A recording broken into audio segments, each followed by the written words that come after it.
Hey guys, welcome to this week's podcast. I'm Lynn Kingsley. And I'm Prakash, and hello and welcome everyone. How are you today, Lynn? I'm fine, thank you. How are you? Um, I'm doing good, thank you, thank you. And I believe today we're going to talk about our best interests or something like that. I'm not sure. Is that what you mentioned the other day? Yes, that's right. Being as we had such a heavy subject last week, I thought maybe if we lighten it up a bit and chat about our offline interests for a change. I believe one of yours is golf. Did And you? what? Yes, mine's dancing. Oh, that's interesting. Dancing. I don't do dancing, but can I ask you, when did you first get interested in dancing? Gosh, that was ages ago. It was actually when I was a child. On the TV, there used to be a program, I think it was called Dancing with the Stars, but I'm not 100% certain.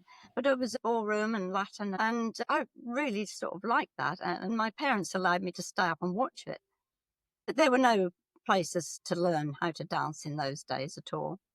But as I got to be a young teenager, I used to go out on Saturday nights in the local town hall. That was the highlight of the week, and dance the night away. And then when I got a little older, I moved up to a bigger town, and I was out dancing every weekend. And any other time that a special was put on midweek, I'd be there and I'd be on the dance floor. Um, I used to watch a program years ago before it was strictly, I think it was called Come Ballroom Dancing or something like that on television. But I never Right. took it on. So, but tell me, what inspired you to start taking dancing really seriously? It was the film that came out called Fame. Do you remember that? No. Um, no? Oh. Gosh, that was a As I big never film. really showed much interest. And yeah, anyway, Fame, it was all guns going, I mean, it was fantastic. I got talking to a guy one day about it, and he was really into it as well. Said he'd like to learn how to do it. So I said, okay, are you on for it then? If I can find somebody to teach us, what do you think? And he said, yes. So I found a dance school, and after that, there was just no stopping me at all. I did every class I could fit in, and I used to book community centres and that sort of thing during the week to practice in and take some people with me from the classes and everything. I was really into it. Seems like you seem to really enjoy it and thoroughly enjoyed your dancing career and enjoy going dancing. So there must be a particular moment in your life when you knew that dance would be a very big part of your life. What would you say that was?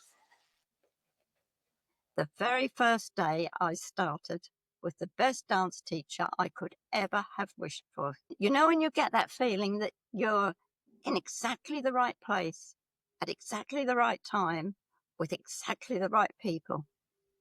And that's how it was. I was there, hook, line, and sinker. You couldn't get me away from the place. Good. Amazing. So there are, I believe, very different types of dancing. So what style of dancing that interests you most and you enjoy it the most that you specialize in? Well, I love almost any dance in actual fact, other than ballet. Ballet's the only one that I've never been interested in. But I love foxtrot, waltz, quick step, tango, paso doble, rumba, definitely, cha-cha, samba, jive, tap, freestyle. And my real favorites are the American smooth and the Argentine tango. They're the two I really, really like. I remember Paso Doble, Tovil and Din in the 1980s the Olympics gold. Perfect score of tens, wasn't it? That was, I mean, they just about finished. I think recently they finished dancing, didn't they? Oh, I think they skating stopped on. the shows. Yeah.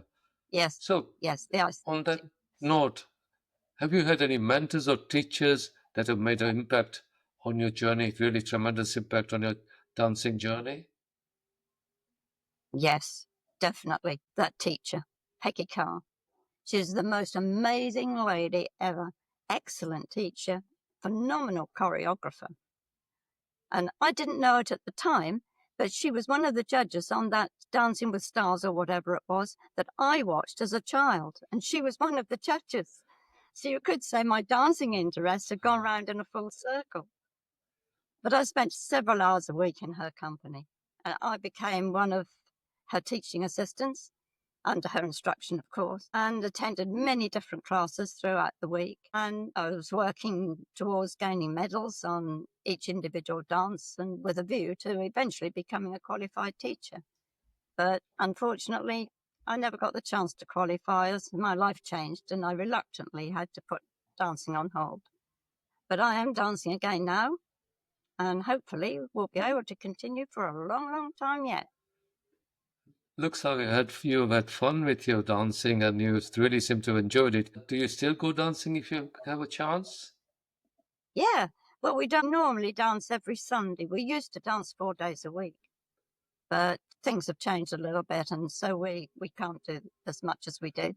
Uh, But we still go every Sunday. It's very interesting. Well, I think I've learned a bit about why you enjoy and the passion you have in your dancing, and I'm sure you thoroughly must have enjoyed it. Thank you for sharing all that today. Any particular thing that you would pass on to anybody who wants to take up dancing as a hobby or career? Oh, Any just go tips? for it. Just go for it. I mean, it's really good exercise. In fact, dancing actually uses every single muscle in the body because you have to smile, even frown sometimes when it goes wrong, but every single muscle in the body gets used when you're dancing, if you do it properly. You know that you've got to have the stance, you've got to have the headline right, you have to have the arms right, the fingers not splayed like a bunch of bananas people do. It's got to be a nice hand. Yeah, it is really, really good exercise. Really good exercise. Thank you for sharing, and that's amazing. So, next time, maybe we'll have a discussion on what I love doing best, shall we? Do And that shall we now. keep it a secret what that is? Well, you can do that if you like, but we can do it now if you want. We'll discuss more on our next podcast, and then I'll let you know what I enjoy and Okay. love doing and still do. And on that note, thank you for listening to us today. And Lynn, any final words? No, I don't think so. I think that's about it. Unless you can think of anything else. Okay, and we'll see you soon. And thanks for listening. Bye for now. Bye for now. See you next week.